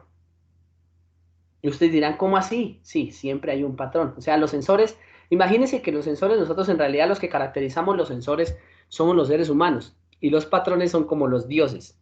¿Qué significa eso? Que debe existir una forma en la que midamos o certifiquemos una medida. Por ejemplo, los de las bombas de gasolina. Llegan la gente, ¿cierto?, de la oficina de revisión de pesas y medidas y llevan un patrón, ¿cierto? Que es un elemento de volumen que dice, aquí hay un litro o aquí hay un galón. Y sacan y dicen, bueno, sáquenme un galón de gasolina. Y él saca un galón y no le da un galón. Eso es precisión. Es la comparación con respecto a un patrón. Entonces, el patrón no tiene alguien. ¿Quién es el patrón de tiempo? Entonces voy a mencionar quién es el patrón. Para el caso de tiempo, entonces tenemos el reloj de radio de la Universidad Nacional de Colombia. Es un reloj que me dice, hay un átomo de radio que dispara 80.000 veces, 800.000 creo que está, 800.000 veces cada segundo. Entonces él simplemente cuenta cuántas veces dispara y ese reloj se descalibra, creo que está como en una milésima de segundo cada 80 años. Ese es un patrón. Otro patrón pudiese ser, por ejemplo, el de la balanza, ¿cierto? ¿Sí? Cuando ustedes llegan allá, pesas y medidas y dicen, venga, yo quiero que me patrone o que me calibre, es la palabra. Calibración, que me calibre el sensor. Y llegan y dicen, electrónicamente lo calibramos y le decimos, este equivale al mínimo, este equivale al máximo, y él automáticamente, pum, hace una línea recta y lo calibra. ¿Listo? Es importante que conozcan eso. Entonces, la precisión tiene que ver con la calibración del sensor, mientras que la sensibilidad tiene que ver con cuánto es lo mínimo que puedo medir. Entonces, si yo lo mínimo que puedo medir es 0.1 grados, ahí está bien. Entonces, porque aquí yo pudiese decir, venga, a mí me está dando 80.2 grados. Como pudiese decir, me está dando 80.3 grados. ¿Sí ven? La sensibilidad sigue siendo de 0.1 cifra decimal, pero la precisión me la está dando el patrón. Y si yo lo medí mal, pues evidentemente que va a quedar mal. Entonces puedo tener algo sensible pero no preciso, ni sensible ni preciso, sensible y preciso o preciso pero no sensible. Los 4 estados. Y así, digamos, empezar a medir todo este tipo de cosas. Tenga mucho cuidado con esto, digamos que lo más importante aquí es la sensibilidad del sensor y la precisión, tal vez son los más importantes que ustedes van a tener que orientar en el momento en que hagan una selección específica del patrón. ¿Listo? O del sensor. ¿Qué sensores del cuerpo humano tenemos? Digamos que estos son una serie de videos que nosotros vamos a observar más adelante. Digamos, están orientados a la siguiente clase, donde está aproximadamente 2 horas, pero ahí vamos a ir viendo. Si tenemos sensores y sabemos que tienen unas opciones de selección, también es importante que ustedes puedan observar qué tan estable es. Y ustedes dirán, ¿por qué tan estable? Un sensor puede cambiar su comportamiento físico y eléctrico en función de la temperatura. Entonces, es diferente colocar el sensor para temperatura de bebés neonatos en Bogotá que colocar el mismo sensor, por ejemplo, en La Dorada. Si el sensor que yo seleccioné no soporta esos dos comportamientos y no corrige ese valor de manera automática porque es un valor físico, ¿listo? Pues evidentemente que me va a entregar valores diferentes. Y uno le echa la culpa siempre a la calibración. Cuando llega el de calibración le dicen, no señores, que ese sensor que usted seleccionó no sirve para tierra caliente. ¿Listo? Tengan muchísimo cuidado en la selección de eso. Entonces, al final esos sensores, aunque se los dejamos a una persona de instrumentación que es encargada y específicamente le trabaja en eso, es importante que ustedes tengan en cuenta que eso existe. ¿Dudas hasta ahí? Ninguna, señor. ¿Claro? Sí, profe. Sí, señor. Sí, sí, señor. ¿Listo? Entonces, una vez ustedes tienen claro ese tipo de sensores, pues lo siguiente que nosotros tenemos que ir a observar son los elementos que se encargan de conectar esos sensores. Entonces me voy a ir aquí a la página web que nosotros estábamos manejando y vamos a ir al menú de contextualización para que ustedes me entiendan a qué me refiero.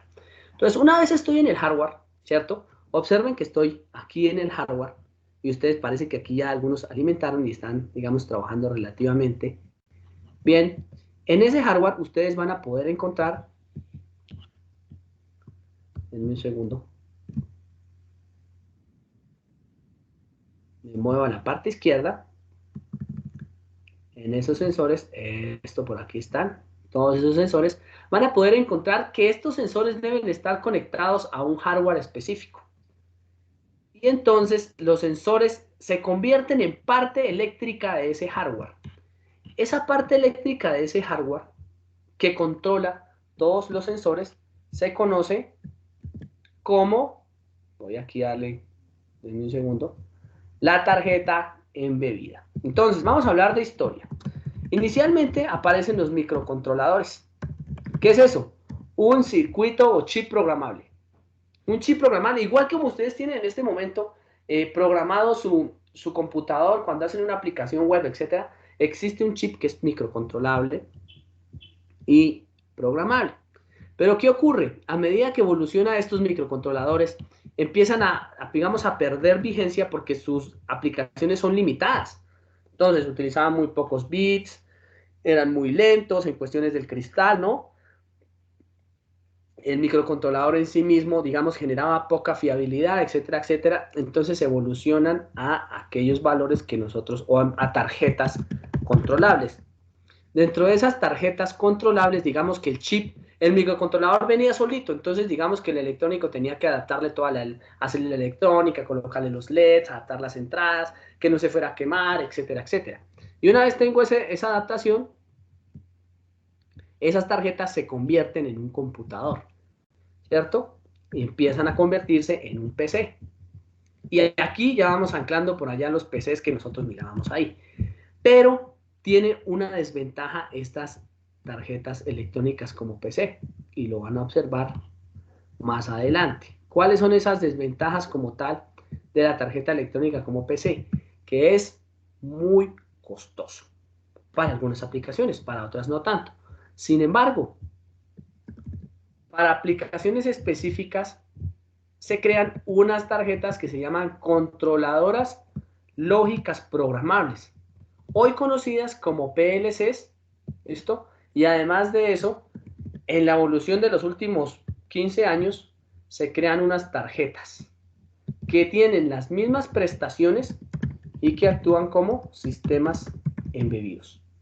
Podríamos definir la palabra embebido en algún determinado instante. ¿Alguno tendría la capacidad de, digamos, definir de manera puntual un sistema embebido?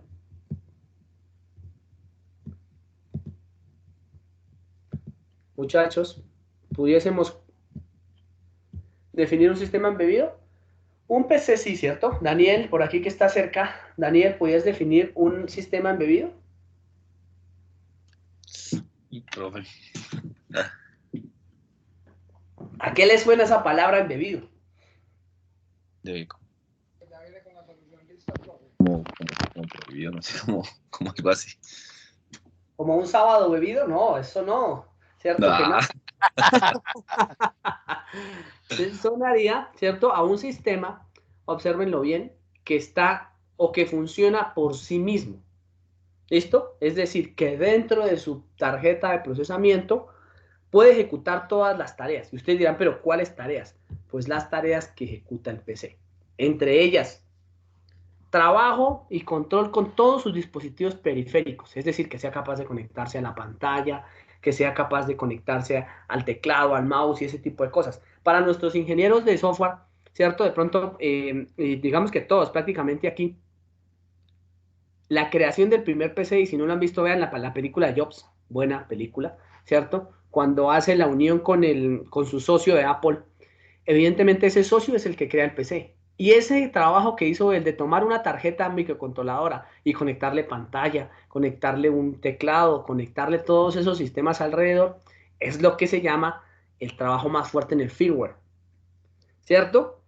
el hecho de que existe una tarjeta que sea fácilmente adaptable a esos sistemas periféricos sin necesidad de utilizar un sistema operativo, ojo ahí, sin necesidad de tener un sistema operativo propio, se llama sistema embebido. Y que aún así, esa tarjeta es capaz de programarse, ejecutar tareas, ejecutar algoritmos de inteligencia artificial sin necesidad de ni siquiera arrancar un sistema operativo. Eso se llama una tarjeta embebida. Y aquí es importante que lo pausemos y lo tengamos en cuenta. Sistemas embebidos que existen en la vida real. Texas Instruments tal vez es uno de los líderes en esa línea de sistemas embebidos. Xilinx, ¿vale? Digamos una de las empresas grandes de hardware. Se encarga de trabajar esos sistemas embebidos. Incluso Intel. Entonces aquí nos unimos con Intel, ¿listo? Entonces digamos que Texas trabaja con Intel en función del procesamiento. Entonces tienen incluso unos Qualcomm, tienen unos Intel, unos Core, creo que ahorita cuáles estarán manejando. Todavía los Atom, tal vez los que manejaban los computadores pequeñitos. Los Celeron también todavía tienen, hay tarjetas embebidas que utilizan un Celeron.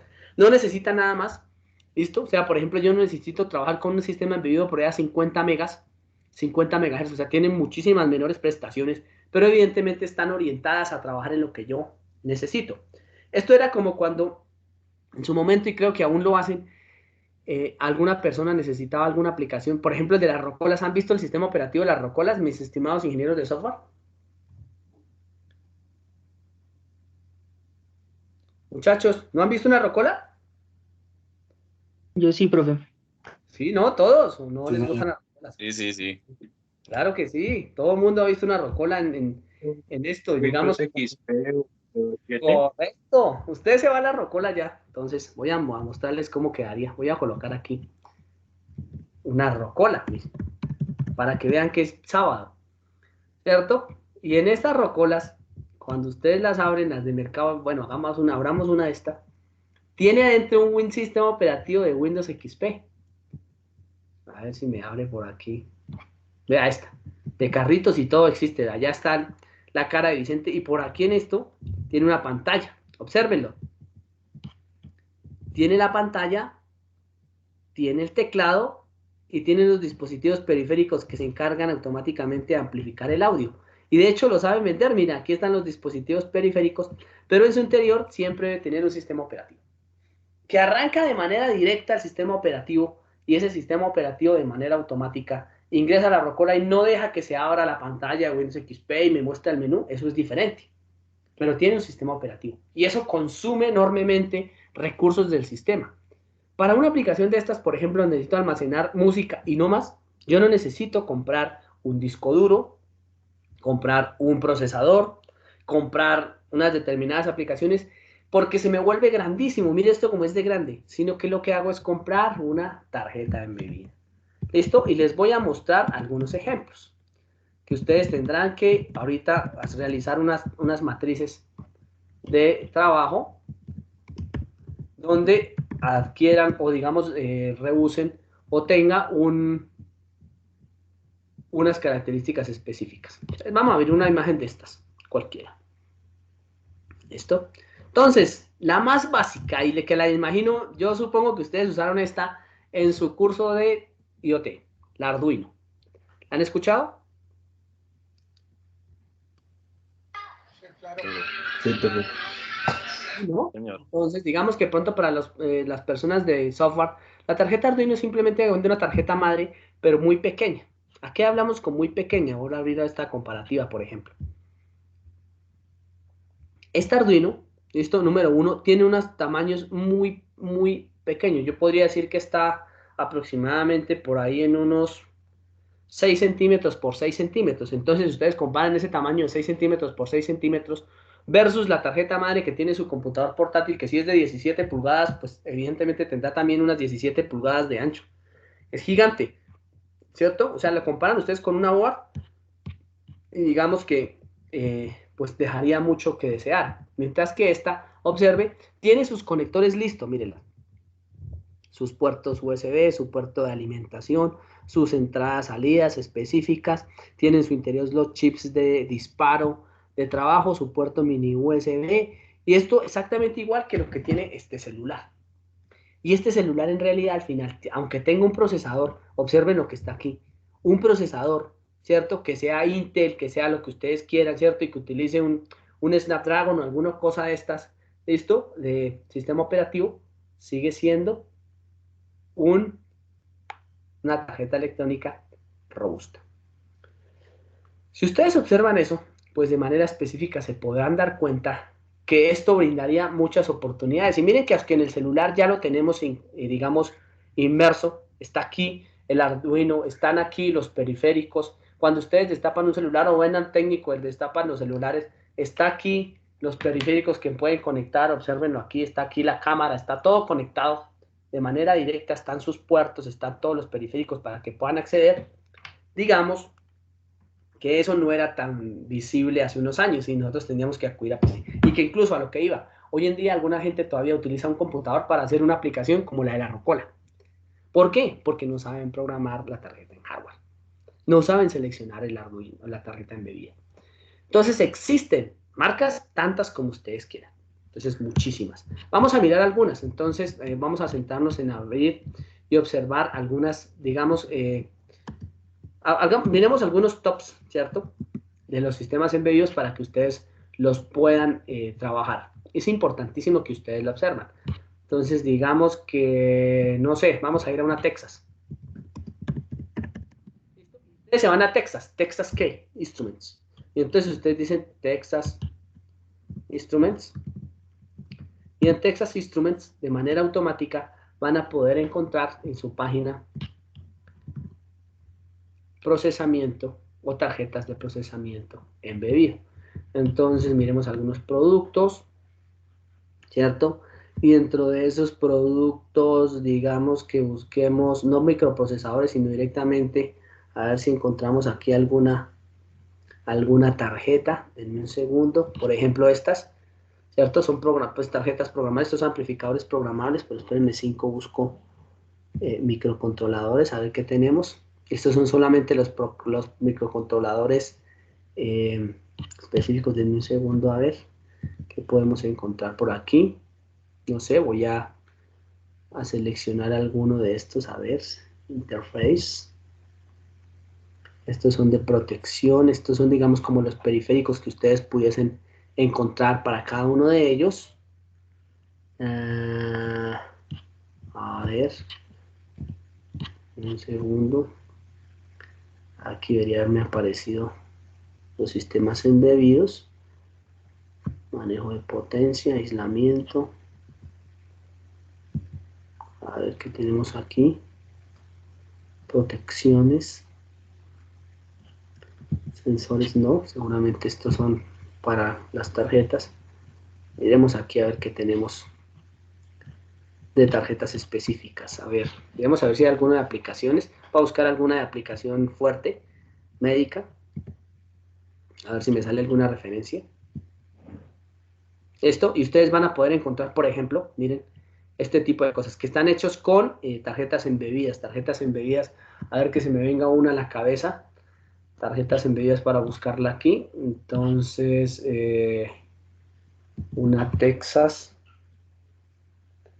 A ver. Se me fue la paloma en este. Texas. Voy a buscarla por fuera. Perdón. ¿Están viendo mi pantalla o la desactivé sin querer? Ahí la desactivo, profe. Listo. Se me atravesó ahí sin querer. Entonces digamos que yo quiero aquí una Texas, que no recuerdo la referencia. Texas.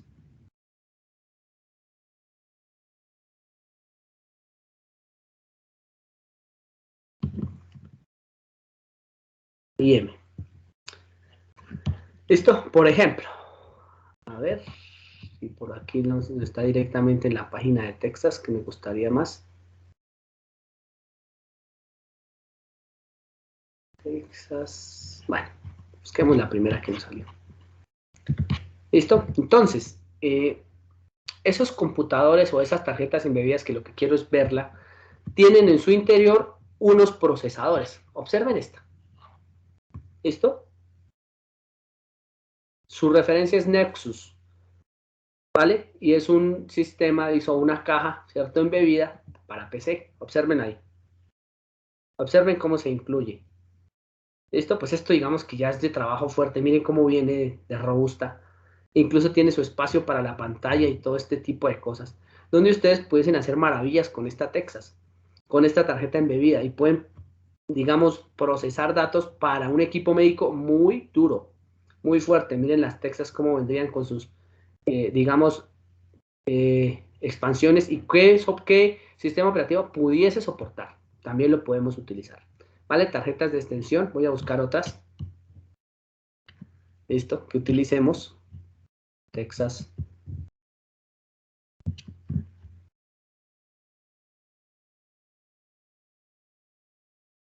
A ver qué tenemos por acá. Que eso es a lo que se van a dedicar ustedes a hacer ese tipo de cosas.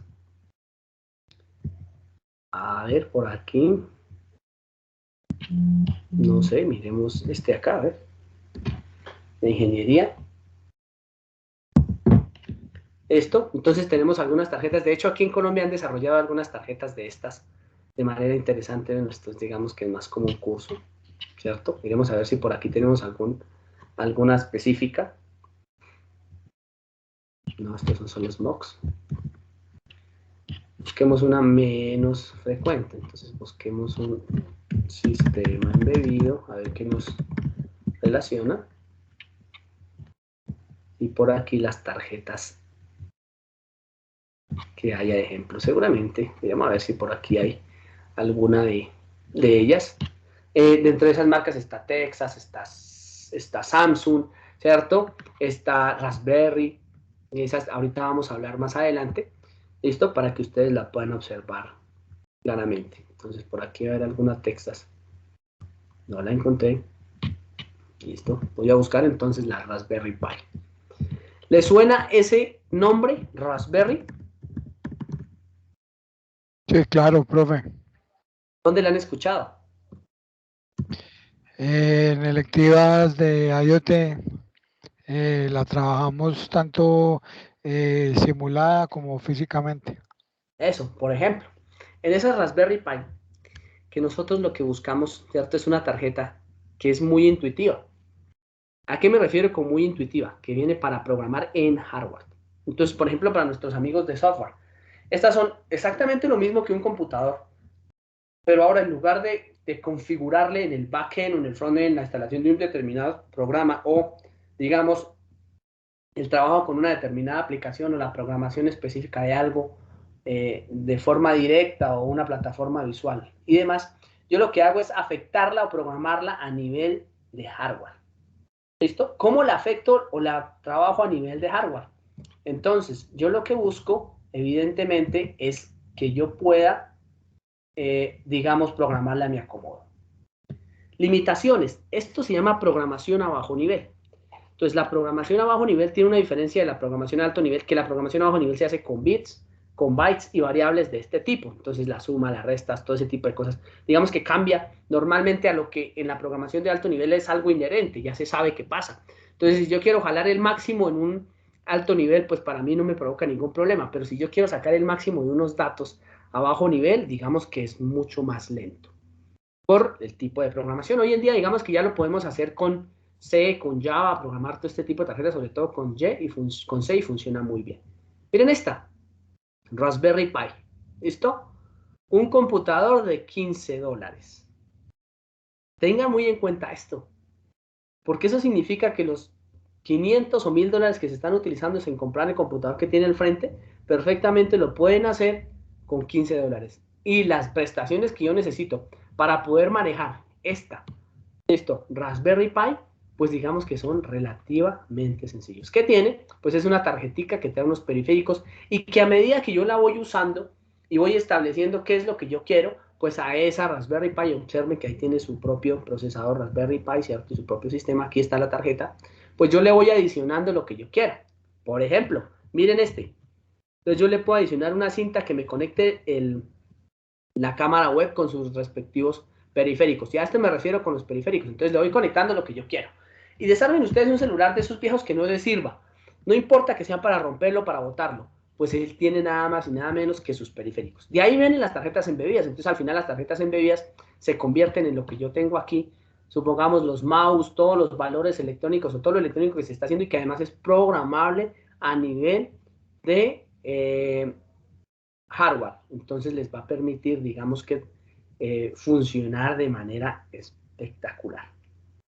Bien, van a encontrar algo más, van a encontrar, digamos que, computadores para la industria. Esas Raspberry Pi para la industria, de pronto para algunos que me comentan, son el futuro de la industria. Aquí es donde está la industria 4.0.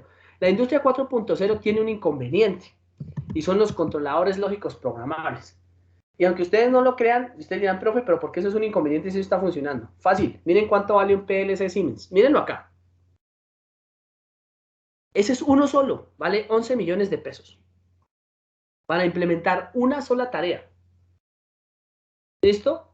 O incluso varias tareas, pero que para poder usarlo necesito acoplar unos módulos, ¿cierto? De entradas, salidas, que vienen listos, o sea, vienen transparentes.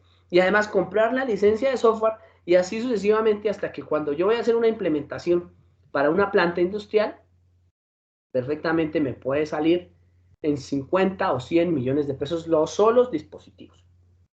¿Listo? Les hablo de que incluso hoy en día la sola certificación de PLCs de Siemens puede estar por módulo, por encima de los 5 millones de pesos, fácilmente, por módulo. Entonces, digamos que esos PLCs están bien y además están limitados. No tengo acceso a programarles, sino las funciones que él me dice. Y les voy a colocar un ejemplo típico de un PLC para que lo vayan mirando en programando un PLC Siemens. Entonces, el PLC tiene una diferencia y es que cuando ustedes colocan el PLC y lo programan, está limitado a hacer unas funciones de bajo nivel. Entonces voy a colocar, no sé, voy a colocar este de acá y le voy a ir más avanzado. Lo voy a ir más avanzado. ¿Escuchan el audio? No, señor. No, señor. No, señor. Un segundo. Voy a compartir el audio.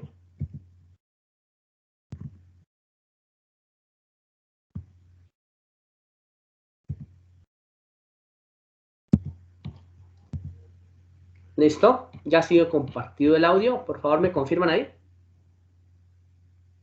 Espere que se mueva. Donde estaremos enseñando a programar desde cero en el ya. entorno de programación de Listo. lógica AND, ¿no? Como Escuchen esto, miren esto. Miren lo que causaría para mí programar un lenguaje de programación de PLCs en donde necesito programar un circuito eléctrico. Les pregunto a ustedes de software, ¿ustedes están relacionados con la programación de circuitos eléctricos?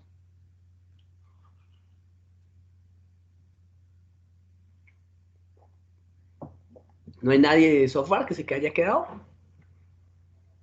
Muchachos. Hola, hola, ¿me oyen? Sí, lo Creo que oímos, no, profe. Observen esa programación.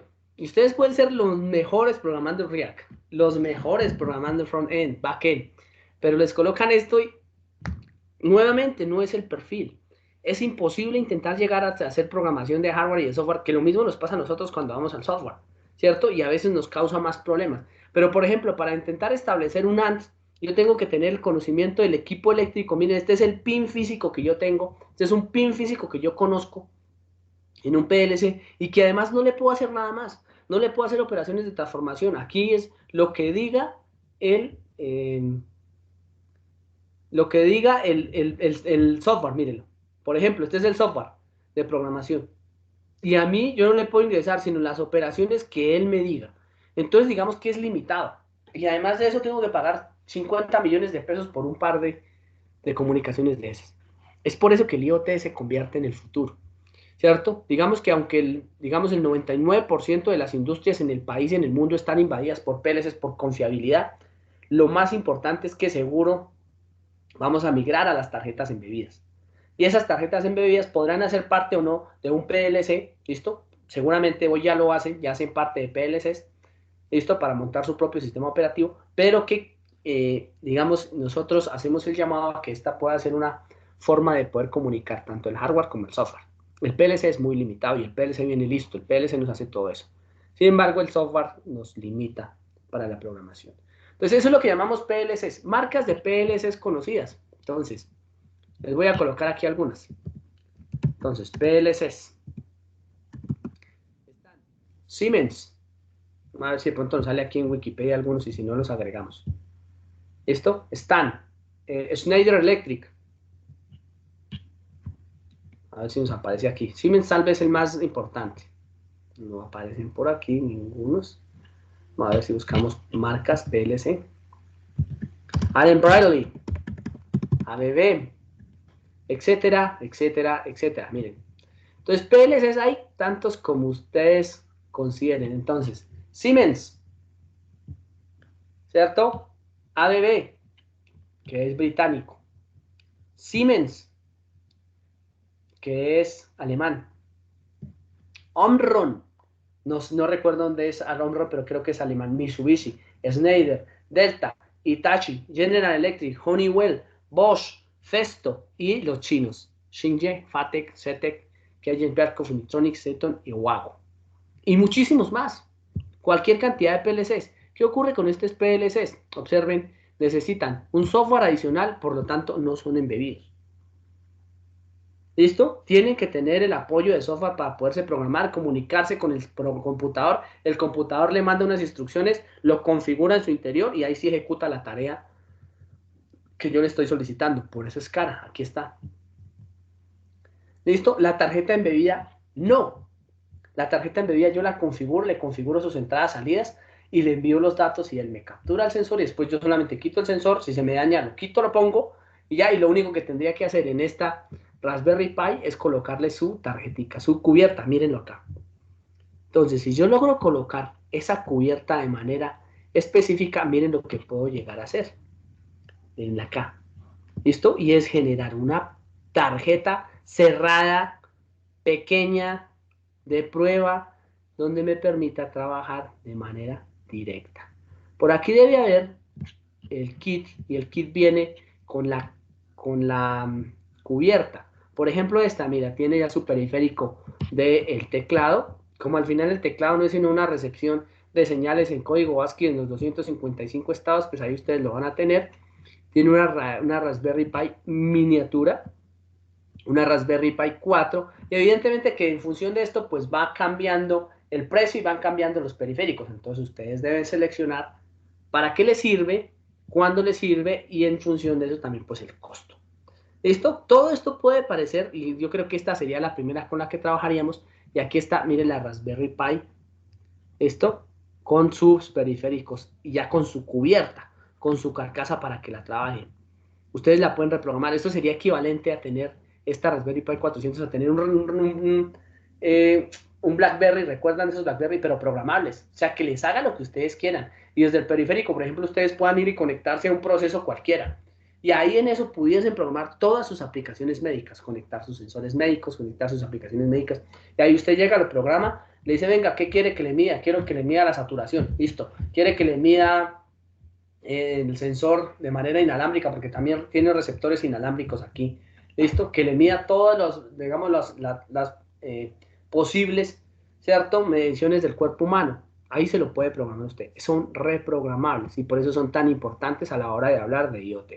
Más adelante seguramente no, porque se quedarán de manera completa, pero quiero que lo vean y que existen. Existen sus periféricos, entonces el Raspberry Pi Touch Play, en la cámara que ustedes quieran seleccionarle para colocarse con su respectivo cinta, ¿cierto? La cámara de alta calidad. Entonces si ustedes necesitan, por ejemplo, generar un dispositivo de IoT que tome una señal con una alta definición, en high definition, para poder trabajarla con esa Raspberry Pi, ahí está, obsérvenlo bien. Existen evidentemente los adaptadores, exacto, aquí por ejemplo para receptores de televisión digital, listo, para conexiones de internet, para el trabajo con motores y legos, para el trabajo, ¿cierto?, de la edición de, digamos, teclados Raspberry Pi. Todos estos son tarjeticas que se anclan como un armotodo, ¿no?, como un rompecabezas. Usted las conecta a la Raspberry Pi, que es el cerebro, listo, y estos son periféricos que usted los va anclando, los va uniendo a la tarjeta de acuerdo a sus necesidades, y además no son costosos. Esto tiene unos cargadores específicos porque todavía de momento no funcionan con baterías, pero pudiesen hacerlo. ¿Vamos bien hasta ahí? Cada una tiene su carcasa. Y miren que hasta en eso son bonitas las carcasas. Y si ustedes las programan y les ponen su pantalla touch, de manera automática generan un elemento de hardware y ese elemento de hardware ya está conectado a internet. Porque cuando ustedes las programan ya están conectadas a internet. El ejemplo típico es este. Y tienen tantas posibilidades como ustedes lo quieran. Si ya quiero mucha potencia, pues le puedo instalar, ¿cierto? Su ventilador, le puedo instalar las cosas que yo considere, el mouse y todo esto ya anclado de manera específica para valores pequeños. Una ventaja más, se programa con Python. Y adivinen qué tiene de ventaja programar con Python. Los señores que desarrollan software, quienes desarrollan con Django. ¿Qué ventaja te verían ustedes de que los datos se le anclen a Python de una vez? Los desarrolladores de Django. ¿No hay nadie que desarrolle en Django? Hola, muchachos. Por mi parte no, profe. Listo, pero para los que desarrollan en Python y que pueden desarrollar las páginas web, aquí tendrían como todo el anclaje para poder hacerlo desde fuera, desde cero, hasta lo completo. Así nació Intel, así nacieron las grandes empresas, digamos, que tenían o que tienen en este momento el trabajo y funcionan para Industria 4.0. No lo olviden, mírenlas.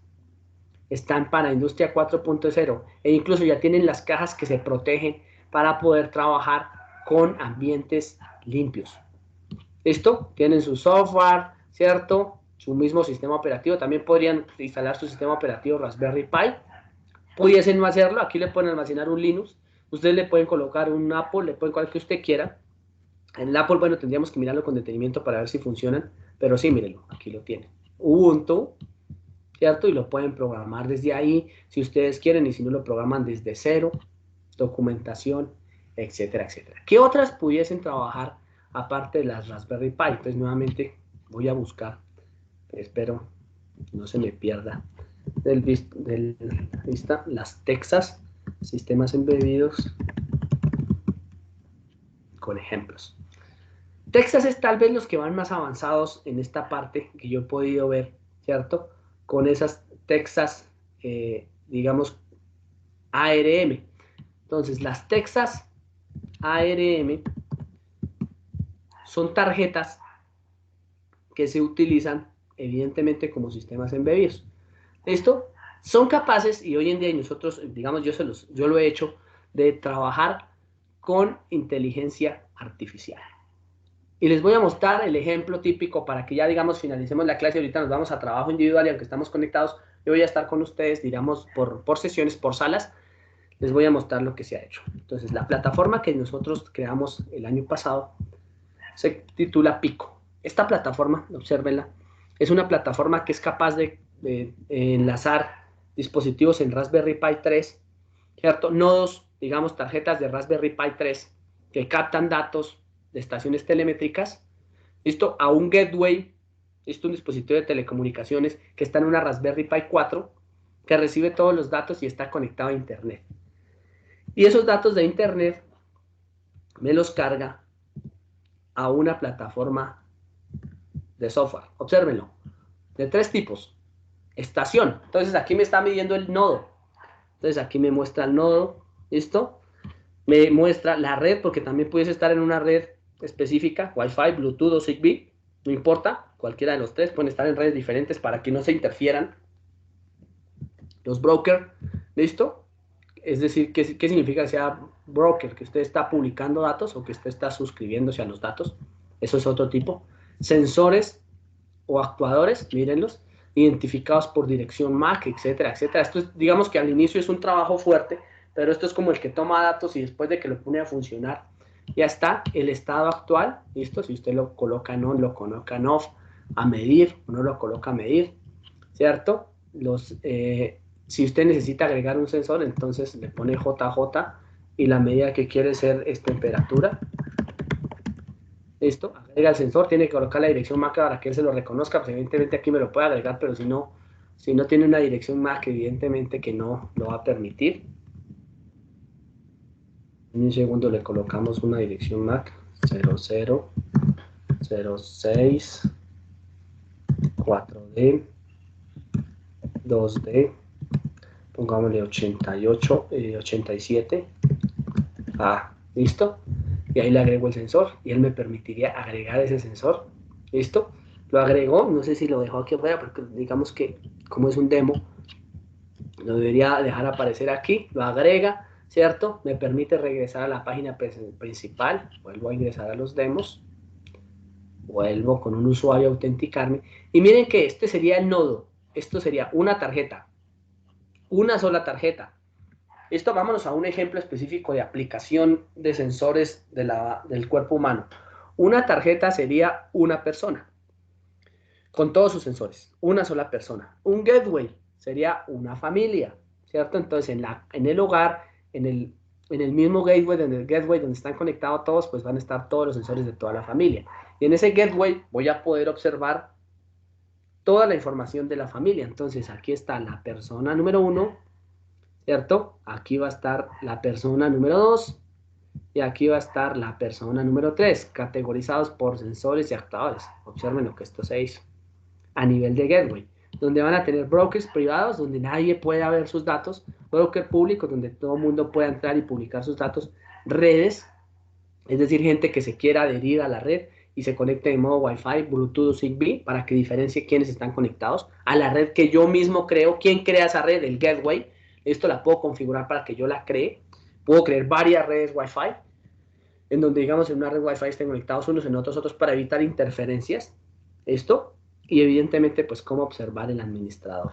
Regreso a la página principal y además, bueno, aquí la embarré, me tuve que ingresar a nivel de cloud, y es poder tener la ubicación en tiempo real. Observen que este sería uno de los ejemplos nada más de nuestros dispositivos en modo GPS. Entonces digamos a nivel de cloud dice, fácil, si usted quiere ir a censar entonces los que están en Cali, pues usted entra a Cali y luego se va, dice, la estación 3, entonces yo voy y verifico la estación 3, y en la estación 3 yo puedo manejar cuáles son, ¿cierto?, las cosas que estoy haciendo. Entonces yo me voy aquí y bueno, de los dispositivos conectados de la que acabo de seleccionar, entonces el identificador de la red, que es a nivel de telecomunicaciones, el SSID es el pico USB, la interfaz es WLAN, la dirección MAC, la máscara de subred, la dirección IPv6, la dirección MAC de este valor, cuál es el dispositivo que está conectado en esas 3 estaciones, listo, las nodos, cuáles fueron la última vez que se conectaron, los paquetes enviados, recibidos y más. Todo esto lo puedo monitorear, y estos son monitoreos técnicos, pero en realidad a mí lo que me interesaría son las variables ambientales. Por ejemplo, si yo quisiese observar cuáles son las variables de temperatura o caracterizarlos, me pueden entregar este tipo de información, ¿cierto? ¿Cuál es el valor actual? Si está activo, está inactivo, si se ha caído. Y de ahí en adelante empezar a colectar datos, una gran colección de datos para empezar a hacer un postprocesamiento. Esto es importante que vean que hasta este lado pudiésemos llegar. Más adelante volvemos a observarlo cuando ustedes tengan, por ejemplo, la aplicación de lo que tiene que ver con los seres humanos. Pero algo así es lo que buscaríamos. Evidentemente ustedes no van a poder hacerlo, pero quiero que sepan que existe. Aquí lo que vamos a hacer es un modelamiento únicamente para la siguiente semana. ¿Vamos bien? Volvemos a las 4, vamos a descansar otros 15 minutos y a las 4 volvemos para explicarles lo que tienen que hacer en las últimas 2 horas de trabajo, digamos, por grupos. ¿Vale? Listo, vale. Listo, profe. Listo, profe. ¿Listo? ¿Vale? Voy a detener este video y ahorita ya la grabación será de las otras.